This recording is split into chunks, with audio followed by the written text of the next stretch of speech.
അതുകൊണ്ട് ഇത്തവണ കാസർഗോഡ് ഒരുപക്ഷേ മാർക്സിസ്റ്റ് പാർട്ടിക്ക് നിയമസഭയിൽ അംഗത്വം ഉണ്ടായി എന്ന് വരില്ല. അതുകൊണ്ട് ബി ജെ പിക്ക് ചില ആളുകൾ 5 സീറ്റ് 10 സീറ്റ്, ചില ആളുകൾ 0 to 3, 0 to 2.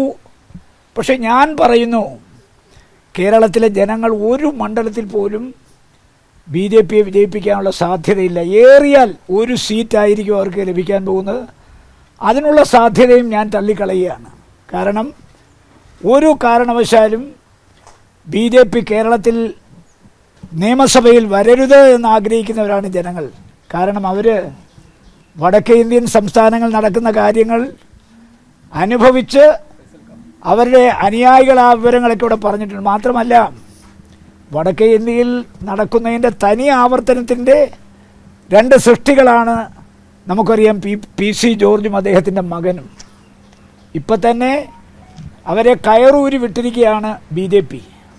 അപ്പോൾ ബി ജെ പിക്ക് ജനാധിപത്യത്തിൻ്റെ ശ്രീകോവിലായ നിയമസഭയ്ക്കകത്ത് ഒരു പ്രാതിനിധ്യം ഉണ്ടായാൽ എന്താ സംഭവിക്കാൻ പോകുന്നതിനെക്കുറിച്ച് കേരളത്തിലെ ജനങ്ങൾ ബോധവാന്മാരായതുകൊണ്ട് ഇത്തവണ ബി ജെ പി അക്കൗണ്ട് തുറക്കുമെന്ന് ഞാൻ പ്രതീക്ഷിക്കുന്നില്ല. ഇനി അഥവാ തുറന്നാൽ 1 സീറ്റിനപ്പുറത്തോട്ട് അവർ പോകാൻ ഒരു സാധ്യതയും ഞാൻ കാണുന്നില്ല. അതുകൊണ്ട് കേരളത്തിലെ UDF ശുഭപ്രതീക്ഷയോടുകൂടി അധികാരത്തിലേക്ക് മടങ്ങി വരുന്നു. ജനങ്ങൾക്ക് നൽകിയ വാഗ്ദാനങ്ങൾ ഓരോന്നോരോന്നായി പാലിക്കണം, പാലിക്കപ്പെടും എന്നാണ് ഞാനൊക്കെ പ്രതീക്ഷിക്കുന്നത്. ജനവികാരത്തിനനുസരിച്ച് ഉയർന്ന് പ്രവർത്തിച്ച് ഈ അധികാരം നിലനിർത്താൻ UDF ശ്രമിക്കണം. ടീം UDF, ആ ടീം UDF ഈ ഭരണത്തിൻ്റെ 5 വർഷവും കേരളത്തിൽ പ്രതിഫലിച്ചു കാണണമെന്ന് ആഗ്രഹിക്കുന്ന ഒരു കോൺഗ്രസ് പ്രവർത്തകനാണ് ഞാൻ. അതുകൊണ്ട് ഇത്തവണ കാസർഗോഡ് ഒരുപക്ഷേ മാർക്സിസ്റ്റ് പാർട്ടിക്ക് നിയമസഭയിൽ അംഗത്വം ഉണ്ടായി എന്ന് വരില്ല.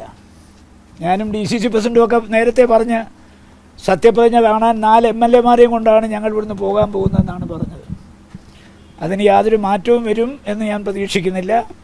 അട്ടിമറികളൊന്നും നടന്നിട്ടില്ലെങ്കിൽ, അന്തർധാരകളൊന്നും പ്രവർത്തിച്ചിട്ടില്ലെങ്കിൽ, ബി ജെ പിക്ക് വോട്ട് മറിച്ച് അങ്ങോട്ടും ഇങ്ങോട്ടും കൊടുത്ത് UDF-നെ പരാജയപ്പെടുത്താനുള്ള ശ്രമം വിജയിച്ചില്ലെങ്കിൽ ഇത്തവണ മാർക്സിസ്റ്റ് പാർട്ടിക്ക് കാസർഗോഡ് MLA-മാരുണ്ടാകില്ല, ബി ജെ പിക്കും ഉണ്ടാകില്ല എന്ന് വളരെ ദൃഢനിശ്ചയത്തോടുകൂടി പറയാൻ എനിക്ക് സാധിക്കും. സത്യപ്രതിജ്ഞയ്ക്ക് 4 MLA-മാരെയും കൊണ്ട് പോകാൻ കഴിയുമെന്നുള്ള ഉത്തമ വിശ്വാസം എനിക്കുണ്ട്. ഈ മുഖ്യമന്ത്രി സ്ഥാനത്ത് ചൊല്ലിയാണ് ഇപ്പോൾ വലിയ ചർച്ചകൾ നടക്കുന്നത്, ഫ്ലക്സുകളടക്കം വരുന്നു. ഈ തർക്കം ഇപ്പോഴും തീരാത്തൊരവസ്ഥയിലേക്ക് തന്നെയാണ് കോൺഗ്രസ് പോയിക്കൊണ്ടിരിക്കുന്നത്. അസംബ്ലി സീറ്റ് നിശ്ചയിക്കുമ്പോഴും ഈ തർക്കം ഉണ്ടായിരുന്നല്ലോ. നിങ്ങളെല്ലാവരും പറഞ്ഞല്ലോ, പാർലമെൻറ്റ് അംഗമായ സുധാകരന് സീറ്റ് കൊടുത്തില്ലെങ്കിൽ അദ്ദേഹം സ്വതന്ത്രമായി മത്സരിക്കും, അദ്ദേഹം പുതിയ പാർട്ടി ഉണ്ടാക്കും, ആ പാർട്ടി ഉണ്ടാക്കി കുറേ സ്ഥലങ്ങളിൽ UDF-നെ തോൽപ്പിക്കും, പേരാവൂരിൽ സണ്ണിയെ തോൽപ്പിക്കും, അതുപോലെ തന്നെ കണ്ണൂരിൽ TO മോഹനെ തോൽപ്പിക്കും. പക്ഷേ ഹൈക്കമാൻഡ് തീരുമാനം വന്നപ്പോൾ എന്താ അദ്ദേഹം പറഞ്ഞത്? ഞാൻ അനുസരണയുള്ളൊരു കോൺഗ്രസ് പ്രവർത്തകനാണ്, ഹൈക്കമാൻഡ് എന്തു തീരുമാനിക്കുന്നു അത് ഞാൻ അക്ഷരം പ്രതി അനുസരിക്കും. കണ്ണൂരിൽ അദ്ദേഹം പ്രചരണത്തിനിറങ്ങി. ശ്രീ KPC പ്രസിഡന്റ് സണ്ണി ജോസഫിനെ വിജയിപ്പിക്കാൻ അദ്ദേഹം പോയി.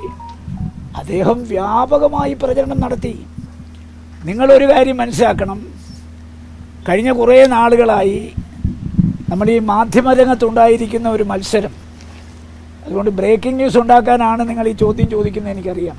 അതുകൊണ്ട് കോൺഗ്രസ്സിനകത്ത് എന്തെങ്കിലും പൊട്ടലോ ചീറ്റലോ മുഖ്യമന്ത്രി സ്ഥാനത്തേക്ക് ഉണ്ടാകുമെന്ന് ആരെങ്കിലും പ്രതീക്ഷിക്കുന്നുണ്ടെങ്കിൽ ആ പ്രതീക്ഷയ്ക്ക് വലിയ ആയുസില്ല. ആ പ്രതീക്ഷയൊക്കെ നാളെ റിസൾട്ട് വന്നു കഴിഞ്ഞ് ഏതാനും ദിവസങ്ങൾക്കുള്ളിൽ മുഖ്യമന്ത്രി സ്ഥാനാർത്ഥി ആരാൻ തീരുമാനിക്കും. പക്ഷേ ഇതിനൊരു സിസ്റ്റം ഉണ്ടല്ലോ. തിരഞ്ഞെടുക്കപ്പെടുന്ന MLA-മാരുടെ യോഗം വിളിച്ചു കൂട്ടണം, കേന്ദ്ര നിരീക്ഷകന്മാരിൽ പങ്കെടുക്കണം, 14 DCC-കൾ പ്രവർത്തിക്കുന്നുണ്ട്, KPCC ഉണ്ട്. അവരുമൊക്കെ ആയിട്ട് കോൺഗ്രസ് ഹൈക്കമാൻഡ് ആശയവിനിമയം നടത്തി വളരെ അനുയോജ്യമായൊരു തീരുമാനമെടുക്കും. അതുകൊണ്ട് മുഖ്യമന്ത്രി സ്ഥാനത്തേക്ക് മത്സരമുണ്ടാകുമെന്നുള്ള കാര്യത്തിൽ ആഗ്രഹിക്കാൻ ഈ തിരഞ്ഞെടുക്കപ്പെടുന്ന കോൺഗ്രസിന് 60 MLA-മാരാണ് ഉള്ളതെങ്കിൽ, അല്ലെങ്കിൽ 55 പേരാണെങ്കിൽ ഒരിക്കൽ MLA ആയി തിരഞ്ഞെടുക്കപ്പെടുന്ന എല്ലാവർക്കും മുഖ്യമന്ത്രിയാകാൻ ആഗ്രഹിക്കാം. പക്ഷേ ഹൈക്കമാൻഡ് ഒരു തീരുമാനം എടുത്താൽ ആ തീരുമാനം എല്ലാവരും ശിരസ വഹിക്കും, അംഗീകരിക്കും. ഞാൻ എപ്പോഴും പറയാറുള്ളൊരു കാര്യം ഒരിക്കൽ കൂടി ആവർത്തിക്കുന്നു. Rajmohan Unnithan plus Congress is something, Rajmohan Unnithan minus Congress is nothing. എനിക്ക് മാത്രമല്ല, കേരളത്തിലെ എല്ലാ നേതാക്കന്മാർക്കും ബാധകമാണ്. കോൺഗ്രസ് നമ്മളോടൊപ്പം ഉള്ളതുകൊണ്ടും കോൺഗ്രസിൽ നമ്മളുള്ളതുകൊണ്ടുമാണ് നമ്മൾ ശക്തന്മാരാണ് എന്ന് ജനങ്ങൾ വിലയിരുത്തുന്നതും നമ്മൾ വിലയിരുത്തേണ്ടതും. അതിനൊരു മാറ്റം വന്നാൽ പിന്നെ നമ്മൾ വട്ടപൂജ്യമാണ്. കോൺഗ്രസ് നമ്മളോടൊപ്പം ഇല്ലെങ്കിൽ, കോൺഗ്രസിൽ നമ്മളില്ലെങ്കിൽ നമ്മൾ ബിഗ് സീറോ ആണ്. ആ യാഥാർത്ഥ്യം എനിക്ക് മാത്രമല്ല, തിരഞ്ഞെടുക്കപ്പെടുന്ന എല്ലാ MLA-മാർക്കും MP-മാർക്കും ബാധകമാണ്. ഈ ജനങ്ങളുടെ ഒരു ആഗ്രഹമാണ്. ഇതിപ്പോ രമേശ് ചെന്നിത്തലയ്ക്ക് വേണ്ടി ഒരു കുർബാന അവർ കഴിച്ചിട്ടുണ്ട്. അതുപോലെ VD സതീശന് വേണ്ടിയിട്ട് പ്രാർത്ഥനകൾ നടക്കുന്നു. എങ്ങനെ UDF അധികാരത്തിൽ വന്നാൽ ഏതായിരിക്കും ഇപ്പോൾ ഭരിക്കുക? ഹിന്ദിയിലെ കുർബാനയാണോ ഉദ്ദേശിച്ചത്? ആലപ്പുഴ ഒരു അല്ല, കുർബാന ഹിന്ദിയിൽ വേറെ അർത്ഥമാണ്. ഫ്ലക്സ് ബോർഡുകളൊക്കെ അനുയായികൾ ഇങ്ങനെ ഫ്ലക്സ് ബോർഡുകൾ ഓരോ നേതാക്കൾക്ക് വേണ്ടി വെക്കുന്നു, നിയുക്ത മുഖ്യമന്ത്രി എന്ന തലത്തിലൊക്കെ. അപ്പോൾ സ്വാഭാവികമായും ഇതൊരു നല്ല പ്രവണതയല്ല, അതങ്ങനെ ചെയ്യേണ്ടതില്ല എന്നീ നേതാക്കൾ പറയേണ്ടതല്ലേ? ഒരു നേതാവ് പോലും, ഇപ്പോൾ VD സതീശനായാലും KC വേണുഗോപാൽ, രമേശ് ചെന്നിത്തലയായാലും ആരും അതിനെ അങ്ങനെ ചെയ്യരുത് എന്ന് പരസ്യമായി ഈ ദിവസങ്ങളിൽ പ്രതികരിക്കുന്ന കണ്ടിട്ടില്ല. എന്തുകൊണ്ടായിരിക്കും? മുഖ്യമന്ത്രി സ്ഥാനത്തെക്കുറിച്ച് ഹൈക്കമാൻഡ് ചില വിലക്കുകൾ നിലവിലുണ്ട്. ഒരു നേതാക്കന്മാരും മുഖ്യമന്ത്രി സ്ഥാനവും ആയി ബന്ധപ്പെട്ട ഒരു കാര്യത്തെക്കുറിച്ചും പരസ്യ പ്രസ്താവന നടത്താൻ പാടില്ല എന്ന് പറഞ്ഞിട്ടുണ്ട്. ഞാൻ അച്ചടക്കമുള്ളൊരു കോൺഗ്രസ് പ്രവർത്തകൻ എന്നുള്ള നിലയ്ക്ക് മുഖ്യമന്ത്രി സ്ഥാനത്തെക്കുറിച്ച് ഇപ്പോൾ പ്രതികരിക്കാൻ ഞാൻ ആഗ്രഹിക്കുന്നില്ല. പ്രതികരിക്കേണ്ട സമയം ഇതല്ല. MLA-മാരെയൊക്കെ തിരഞ്ഞെടുത്ത് കഴിഞ്ഞ് അവരുടെ യോഗം കഴിഞ്ഞ് അതിനുശേഷം നടക്കുന്ന സംഭവവികാസങ്ങൾ, അപ്പോഴത്തേക്ക് ഹൈക്കമാൻഡ് വിലക്കൊക്കെ മാറിക്കഴിഞ്ഞാൽ എനിക്ക് പറയാനുള്ള അഭിപ്രായം ഞാൻ എന്നും പറഞ്ഞിട്ടുണ്ട്. തുമ്മിയാ തെറിക്കുന്ന മൂക്കാണെങ്കിൽ ചുമ്മാ തെറിച്ച് പോട്ടെ എന്നുള്ള ഒരു പ്രവണത കാത്തു സൂക്ഷിക്കുന്ന ആളാണ്. അതുകൊണ്ട് ഹൈക്കമാൻഡ് എന്ന് പറയുന്നത് കോൺഗ്രസിൻ്റെ പരമോന്നത സഭയാണ്.